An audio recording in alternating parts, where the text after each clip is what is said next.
9 नवंबर 2000 को जब उत्तराखंड राज्य बना तो राज्य के शहीदों ने, राज्य के लिए आंदोलन करके राज्य को खड़ा करने वाले लोगों ने और मसूरी कांड से लेकर के रामपुर तक गोली खाने वाले लोगों ने कभी नहीं सोचा होगा कि राज्य इस तरह से यातनाएं झेलेगा, इस तरह से नेताओं, भाजपा, कांग्रेस या तरह तरह की पार्टियों का शिकार हो जाएगा। इस तरह से किसी ने नहीं सोचा होगा। कुमाऊनी में एक लाइन कही जाती है कि तेरे बला लीजूँ या तेरी अधीन लीजूँ। तो इसी तरीके से उत्तराखंड के लिए कुमाऊनी में एक लाइन याद आती है कि हाय रे उत्तराखंड तेरे अधीन लीजूँ। इसका मतलब ये होता है कि बहुत सारे भावनात्मक पलों के साथ जब किसी चीज़ से यातनाएं झेलनी पड़ती, किसी चीज़ को मतलब बहुत सारे इमोशंस के साथ उसको अपना लाड़ प्यार दिया जाता है, लेकिन फिर भी उसके साथ अन्याय हो रहा हो तो उस चीज़ को इस तरीके से कुमाऊनी में कहा जाता है। तो वर्तमान में राज्य की स्थिति बहुत ज़्यादा डगमगाई है। कुमाऊं से लेकर के गढ़वाल तक आज 26 साल पूरे होने वाले हैं राज्य को बने हुए। तो राज्य को वर्तमान में आज तक भी कोई एक ऐसी पहचान नहीं मिली, ऐसा कोई नेता नहीं मिला। कभी हमारे राज्य के लोग बेटियों को न्याय दिलाने के लिए रोड पर आते हैं, तो कभी अंकिता भंडारी से लेकर के कभी कशिश नेनवाल को न्याय दिलाने के लिए रोड पर हैं, तो कभी हमारे राज्य के युवा जिनको राज्य का भविष्य कहा जाता है वो परीक्षाओं में धांधली को लेकर के रोड में हैं। वर्तमान में जो पेपर लीक चल रहा है उत्तराखंड में, उससे भी कुमाऊं से लेकर के गढ़वाल तक सारे युवा जो हैं रोड पर हैं। उनका कहना भी सही है, क्योंकि सेंटरों में पेपर देते ही जब बच्चे बाहर निकले तो उसके बाद पूरे राज्य में एक खबर फैलती है कि टेलीग्राम ग्रुप में 11:35 में ही पेपर आउट हो गया है।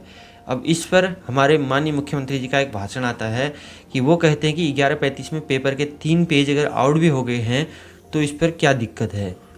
कोई दिक्कत नहीं है, आपका कहना सही है, लेकिन दिक्कत बहुत कुछ है। 3 पन्ने आउट होने का मतलब 18 क्वेश्चन, 18 क्वेश्चन का मतलब सीधे सीधे 18 नंबर और 0.5 0.2 से बच्चे रह जाते हैं। तो इसमें 18 क्वेश्चन अगर जिसको आउट मिले होंगे तो उसके नंबर भी अच्छे खासे बढ़ गए होंगे। तो ये पेपर 11:35 में ही नहीं, ये 10 बजे से पहले ही आउट हो गया होगा, क्योंकि टेलीग्राम में रीच पहुँचते पहुँचते ये पीछे रह गया। क्या रामपुर तिराए में शहीद होने वाले उत्तराखंड के शहीदों ने यही सपना देखा था उत्तराखंड के लिए? आपसे मैं क्वेश्चन पूछ रहा हूँ, क्या रामपुर से लेकर के मसूरी गोलीकांड में शहीद होने वाले जो शहीद थे उन्होंने यही सपना देखा था कि वर्तमान में उत्तराखंड के युवा से लेकर के महिला शक्ति पूरे रोड में आएगी? यही दिन देखे थे, यही इसी के लिए उत्तराखंड के लिए अपनी कुर्बानियाँ दी थी। तो वर्तमान में आप देख रहे होगे, कुछ दिन पहले हमारी जो छोटी बिटिया थी कशिश नेनवाल, उत्तराखंड की, पूरी उत्तराखंड की बेटी थी, जो उसके लिए न्याय के लिए रोडों में धरना दे रहे थे। और साथ ही थोड़े दिन बीते तो ये UKSSC उत्तराखंड अधीनस्थ चयन सेवा आयोग का जो पेपर था वो लीक हो गया। फिर उसके बाद अंकिता भंडारी हत्याकांड को लगभग 3 से 4 साल पूरे होने वाले हैं, तो अभी भी लोग रोड पर ही हैं, ना उसको कोई न्याय मिला ना कुछ मिला।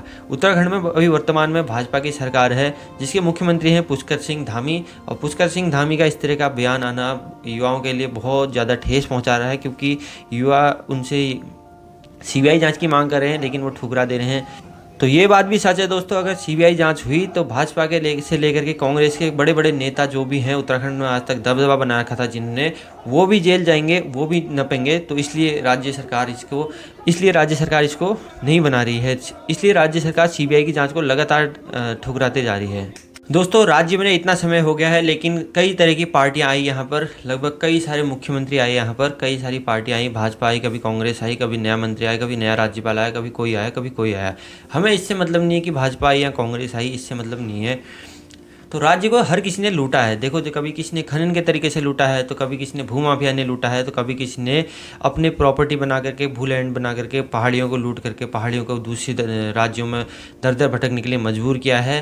क्योंकि पहाड़ों में रोजगार नहीं है, स्वरोजगार अपना कर नहीं सकता आदमी, उतना पैसा है नहीं, तो उन्हें दर दर की ठोकरें खानी पड़ती है। जैसे कि दिल्ली, देहरादून, बड़े बड़े शहरों में जाना पड़ता है, उनको जॉब के लिए जाना पड़ता है। और शहर का जो आदमी है, जो माफिया प्रॉपर्टी डीलर है, उसको राज्य सरकार अपनी सुरक्षा प्रदान करती है और उसको अपना सहयोग प्रदान करती है, और वो प्रॉपर्टी लगाते हैं हमारे पहाड़ों में जा कर के, और हमारे जो पहाड़ी लोग हैं उनको ही बाद में भगाते हैं, वहाँ से नौकरी में रखते हैं और उन्हीं को अपना एक सुचारू रूप से अपना एक जरिया बनाते हैं काम करने का। पहाड़ में जाकर के पहाड़ी को ही काम में लगाते हैं, अपना कामदार बनाते हैं, जबकि उनकी ज़मीन पर उनका कब्जा है, उनकी ज़मीन पर उनका लैंड है, उनकी ज़मीन पर उनका होटल है। कुछ इस तरीके से हमारे पहाड़ों से लेकर के शहरों तक इस तरीके से चीज़ें बनती आ रही है, कोई उसको देखता नहीं है। राज्य सरकार, बड़ी सरकार, सेंट्रल गवर्नमेंट में भी बीजेपी है, तो राज्य सरकार में भी बीजेपी है। कुछ लोग मुझे बीजेपी विरोधी कहेंगे, कुछ लोग मुझे कांग्रेस विरोधी कहेंगे, लेकिन मैं निष्पक्ष तरीके से अपने राज्य की मांग को लेकर के अभी बात कर रहा हूँ क्योंकि राज्य हमारा बहुत सारी यातनाएं झेल रहा है।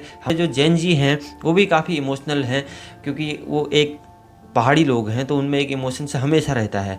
वो कभी अपनी चीज़ों को, अपनी राज्य की चीज़ों को नुकसान नहीं पहुंचाना चाहते हैं। जिस तरीके की आपने नेपाल में देखा होगा कि संसद में आग लगा दी, विधानसभा में आग लगा दी, सब कुछ आग लगा दी।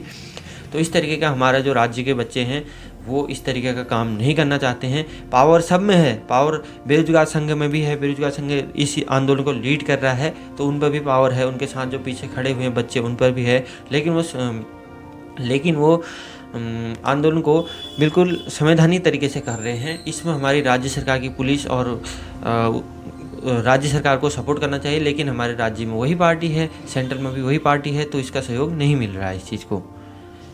दोस्तों, अगर मुख्यमंत्री जी की बात की जाए तो मुख्यमंत्री जी पिछले विधानसभा चुनाव में खटीमा विधानसभा से चुनाव हार गए थे, लेकिन मुख्यमंत्री जी को दूसरी विधानसभा से चुनाव लड़ा करके हारा हुआ भी उनको जीता बना दिया। लेकिन हमारे युवा जो हैं सालों से मेहनत कर रहे हैं, वो अपने मन से, अपने हाथ से मेहनत करके जीतना चाहते हैं, लेकिन राज्य सरकार उनको ही सहयोग नहीं कर रही है, सीबीआई जाँच नहीं करवा रही है। एंड में यही कहना चाहूँगा कि हमारी सरकार पर हमें डिपेंड रहना चाहिए या हमें भी जन जी का रूप लेना चाहिए। हमारा कर्तव्य क्या है इसको देखना चाहिए, या हमारा राज्य में जो हमारे युवाओं पर गुजर रही है उनको देखना चाहिए। क्या आप उम्मीद लगा सकते हैं, अल्मोड़ा से लेकर के हल्द्वानी, वहाँ से लेकर के गढ़वाल कुमाऊं तक पूरा ही भटक रहा है आंदोलन के लिए युवा। कर्णप्रयाग में भी उत्तराखंड क्रांति दल लीड कर रहा था इस आंदोलन को, लेकिन आगे चलते हुए दिनों में हमें आंदोलन और उग्र देखने को मिल सकता है। राज्य सरकार डरी हुई है, पूरी नेशनल मीडिया में इनकी अभी थोड़ा बेइज्जती कह सकते हैं, ये इस तरीके की चल रही है। जैसे कि आज तक है, बड़े बड़े यूट्यूब चैनल हैं, बड़े बड़े ललन टॉप है, बड़े बड़े मीडिया चैनल ने भी उत्तराखंड के युवाओं का साथ दिया है। लेकिन राज्य सरकार के मुख्यमंत्री जी का बयान आता है कि पेपर 9 बजे लीक हुआ होता, 10 बजे लीक हुआ होता, 10:15 बजे लीक हुआ होता, 10:30 बजे लीक हुआ होता, 11:45 बजे लीक हुआ होता, लेकिन पेपर 11:35 में लीक हुआ, और पेपर जबकि 2 बजे बाद बाहर आना था या 1 बजे बाद बाहर आना था। तो ये क्या है? तो इसका मतलब सेंटरों में नकल हो रही थी। बिना फ़ोन के पेपर बाहर कैसे आया? ये क्वेश्चन हमारे लिए सबसे बड़ा है। मिलते हैं आपको एक नेक्स्ट वीडियो के साथ, तब तक के लिए आप सहयोग बनाए रखिए। वीडियो थोड़ा सा लेट आ रही है, इधर उधर हो जा रहा है, तो मिलते हैं आपको, सहयोग बनाए रखिए। Bye bye. जय देवभूमि, जय उत्तराखंड, जय पहाड़, जय पहाड़ी। इसी तरीके से आंदोलन करते रहिए।